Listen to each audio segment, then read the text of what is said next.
বয়সটা যতই বাড়ুক, মনটা তো বাচ্চা। তার জন্য এইসব জিনিস যখনই পাচ্ছি তখনই কিন্তু খেলা শুরু হয়ে যাচ্ছে। আর খেলছি, আজ কত ছোটোবেলাকার কথা মনে পড়ছে। তবে এখানে কিন্তু আমি এগুলো নিয়ে খেলছি না, বানাবো। এই দেখো কুশান লটকান।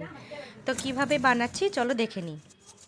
প্রথমে এই স্পঞ্জগুলো আমি পেয়েছি সাধারণত চুড়িদারের পিসের থেকে।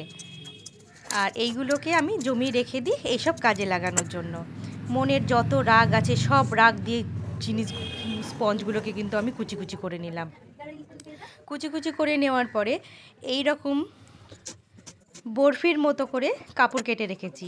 আমি এখানে এক একটা লটকানে দুটো করে দেবো বলে এক একটা লটকানে দুটো করে কাপড় কেটে রেখেছি। দুটো মানে চারটে, চারটে চারটে আটটা, আটটা কেটেছি, দুটো লটকানে আটটা। তো বরফি করে যখন কাপড়গুলো কেটেছি, তো দেখো আমি কিন্তু এখানে 3 দিক সেলাই করছি, আর এক দিক কিন্তু আমি এখানে খোলা রেখে দিচ্ছি। আর এই খোলাগুলো যে দিকটা আমি খুলে রেখেছি সেই দিক দিয়ে ভরবো এই স্পঞ্জগুলো।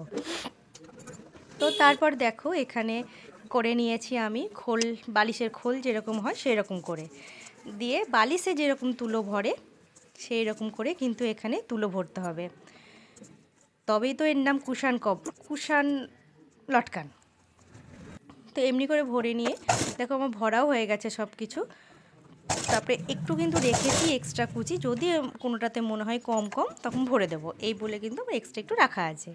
তো খুব সাবধানে যাতে সেলাইয়ের পাশ দিয়ে না স্পঞ্জগুলো বেরিয়ে যায় সেগুলো একটু মাথায় রেখে লক্ষ্য করে এখানে এই যে এক দিকটা দিয়ে আমি তুলো ভরেছি সেই দিকটা কিন্তু সেলাই করে দিতে হবে।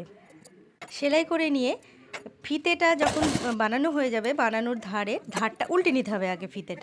ফিতের মুখটা উল্টিয়ে নিয়ে